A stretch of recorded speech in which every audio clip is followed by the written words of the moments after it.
আসসালামু আলাইকুম। আমি আজকে এইচএসসি পদার্থবিজ্ঞান প্রথম পত্র বিষয়ের একটি সৃজনশীল প্রশ্ন সলভ করব। এটি হলো পদার্থবিজ্ঞান প্রথম পত্রের ষষ্ঠ অধ্যায়, অর্থাৎ মহাকর্ষের অধ্যায়টি।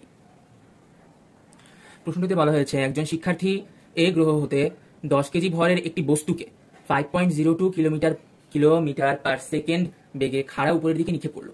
অপর একজন শিক্ষার্থী বি গ্রহ হতে একই ভরের বস্তুকে 5.02 কিলোমিটার পার সেকেন্ড বেগে খাড়া উপরের দিকে নিক্ষেপ করলো। গ্রহ দুটোর তথ্য নিচে ছকে দেওয়া আছে। তো এ গ্রহের ভর দেওয়া আছে, ব্যাসার্ধ দেওয়া আছে, বি গ্রহেরও ভর দেওয়া আছে, ব্যাসার্ধ দেওয়া আছে। তো প্রথমে আমরা গ নম্বর কোশ্চেন সলভ করি। গ নম্বর কোশ্চেনে বলা হয়েছে বি গ্রহে বস্তুটির ওজন কত। তো বস্তুটির ওজন জানতে চাওয়া হয়েছে।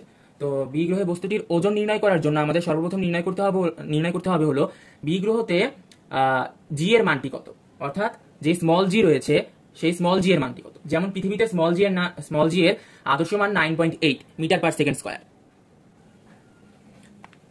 বি গ্রহে বস্তুটির ওজন কত। তো বি গ্রহের যে তথ্যগুলো দেওয়া আছে সেগুলো হলো বি গ্রহের ভর এবং ব্যাসার্ধ। আমরা সর্বপ্রথমে বি গ্রহের যে স্মল জি এর মানটি রয়েছে সেটি নির্ণয় করি। আমরা জানি G equals to G M by R square. এখানে জি হলো মহাকর্ষীয় ধ্রুবক, এম হলো গ্রহের ভর এবং আর হলো গ্রহের ব্যাসার্ধ। তো মহাকর্ষীয় ধ্রুবকের মান হলো 6.67 into 10 to the power minus 11। 6.67 into 10 to the power minus 11। M এর মান কেজিতে দেওয়া আছে 5.97 ইন্টু 10 টু দি পাওয়ার 24।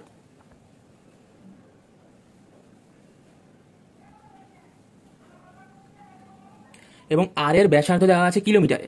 মনে রাখতে হবে যখন আমরা এই সূত্রটি ব্যবহার করব তখন ব্যাসার্ধের মান আমরা অবশ্যই মিটারে কনভার্ট করে নিব।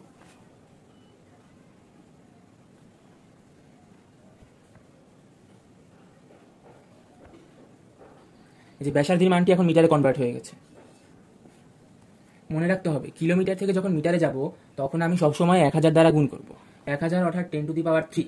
তো এখন যদি এটি হিসাব করি তাহলে আমরা স্মল জি এর মান পেয়ে যাব 6.67 into 10 to the power minus 11 into 5.97 into 10 to the power 24 by 6378 into 10 to the power 3 whole square. দেখুন আমরা জি এর মান পেয়ে গেছি। জি এর মান হলো 9.78, অর্থাৎ বি গ্রহতে জি এর মান 9.78। অবশ্যই একক দিতে হবে, না হলে নাম্বার কাটবে। এখন আমরা স্মল জি এর মান পেয়ে গেছি। এখন বি গ্রহে বস্তুটির ওজন নির্ণয় করব। এই যে বি গ্রহে বস্তুটির ওজন নির্ণয় করতে বলা হয়েছে, আমরা জানি কি W equals to M G, অর্থাৎ ওজনের সূত্র এটি। তো এম এর মান এখানে দেওয়া আছে, দেখেন বস্তুটির ওজন হলো 10 কেজি। তো 10 ইন্টু জি এর যে মানটি বের হয়েছে, এখন এটার সাথে যদি আমরা 10 গুণ করি 97.88। অবশ্যই একক দিতে হবে। আমরা কি জানি? আমরা জানি হলো ওজনের একক নিউটন, অর্থাৎ বি গ্রহে বস্তুটির ওজন 97.88 নিউটন। এখন আবার ঘ নাম্বার প্রশ্নে বলা হয়েছে উভয় গ্রহ হতে নিক্ষিপ্ত বস্তু দুটি নিজ নিজ অবস্থানে ফিরে আসবে কিনা। তো অ্যাকচুয়ালি এই কনসেপ্টটি হলো মুক্তিবেগের। মুক্তিবেগ হলো এমন একটি বেগ যেই বেগে কোনো বস্তুকে যদি আপনি নিক্ষেপ করেন উপরের দিকে তাহলে সেটি আর ভূপৃষ্ঠে ফিরে আসবে না, মহাকাশে বিলীন হয়ে যাবে। যেমন পৃথিবীর মুক্তিবেগ হলো 11.2 কিলোমিটার পার সেকেন্ড। তো এখানে দেওয়া আছে হলো উভয় বস্তুকেই আমরা একই বেগে নিক্ষেপ করছি, সেই বেগটা হলো 5.02 কিলোমিটার পার সেকেন্ড। তো আমরা যদি দুইটি গ্রহের মুক্তিবেগ নির্ণয় করতে পারি, যে গ্রহের মুক্তিবেগ এটা থেকে বেশি হবে সেই গ্রহ থেকে বস্তুকে যদি নিক্ষেপ করা হয় তাহলে সেই বস্তুটি আর ফিরে আসবে না। আর যে গ্রহের মুক্তিবেগ এই মুক্তিবেগের কম হবে সেই গ্রহ থেকে যদি জিনিসটাকে নিক্ষেপ করা হয় তাহলে সেই জিনিসটা আবার গ্রহে অর্থাৎ ভূপৃষ্ঠে ফিরে আসবে। তো বি গ্রহের মুক্তিবেগ হলো VV equals to √2gm by R. এখানে জি হলো মহাকর্ষীয় ধ্রুবক, এম হলো গ্রহের ভর কেজিতে এবং আর হলো গ্রহের ব্যাসার্ধ মিটার এককে। এখানে আবার এ গ্রহের মুক্তিবেগের জন্য সূত্র লিখেছি। এখন আমরা যে সকল মান উদ্দীপকে আছে সেই সকল মান এই সূত্রগুলোতে ইনপুট করব। জি এর মান তো আমরা সবাই জানি কত, তাই সেটা লেখার দরকার নাই, ইভেন সলভেবল লেখার প্রয়োজন নেই। কিন্তু এম এর মানটা লিখতে হবে অবশ্যই। এম এর মানটা হলো বি গ্রহের এম এর মান হলো 5.97 ইনটু 10 টু দি পাওয়ার 24 এবং আর এর মানটি অবশ্যই মিটার একক নিতে হবে। এটি হলো বি গ্রহের মুক্তিবেগ। তো এখান থেকে একটা মান পাবো আমরা আবার 2 ইন্টু জি। দেখুন এ গ্রহের ক্ষেত্রে গ্রহের ভর হলো 6.39 ইন্টু 10 টু দি পাওয়ার 23।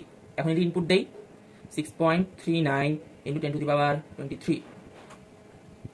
এবং গ্রহের যে ব্যাসার্ধ আছে গ্রহের সেই ব্যাসার্ধটি হলো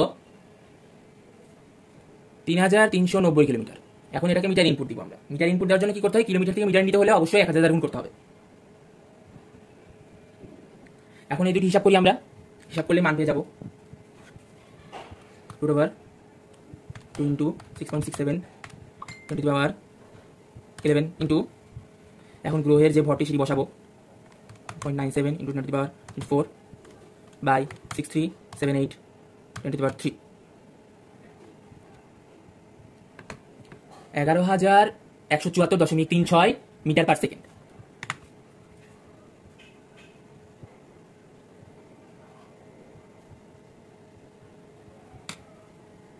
একইভাবে আমরা এ গ্রহের মুক্তিবেগের মানটি ইনপুট দিয়েছি এখানে। এখন ইকুয়ালস টু করলে 5015.63। এখানে উদ্দীপকের বেগ হলো, মানে উদ্দীপকে যেই বেগে বস্তুটিকে আমরা নিক্ষেপ করছি সেই বেগটি হলো 5.02 কিলোমিটার পার সেকেন্ড। তো এটাকে যদি আমরা মিটার পার সেকেন্ডে নিই তাহলে 5020 হয়। দেখা যাচ্ছে যে এ গ্রহের মুক্তিবেগ হলো 5015.63। তাহলে এ গ্রহ থেকে যদি আমরা 10 কেজি ভরের বস্তুটিকে নিক্ষেপ করি তাহলে এ গ্রহতে বস্তুটি আবার ফিরে আসবে। কিন্তু আমরা যদি বি গ্রহ থেকে বস্তুটিকে নিক্ষেপ করি, যেহেতু মুক্তিবেগ যদি ক্রস করে যায়, ক্রস করলে বস্তুটি আর গ্রহে ফিরে আসবে না, ভূপৃষ্ঠে ফিরে আসবে না, মানে সেটি মহাবিশ্বেই বিলিয়ে যাবে। তো এই কারণে শেষমেশ বলা যেতে পারে উভয় গ্রহতে নিক্ষিপ্ত বস্তুটি নিজ নিজ অবস্থানে ফিরে আসবে কিনা গাণিতিক বিশ্লেষণের মাধ্যমে ব্যাখ্যা করো। অর্থাৎ সেই অনুযায়ী আমরা মান নির্ণয় করে ফেলেছি।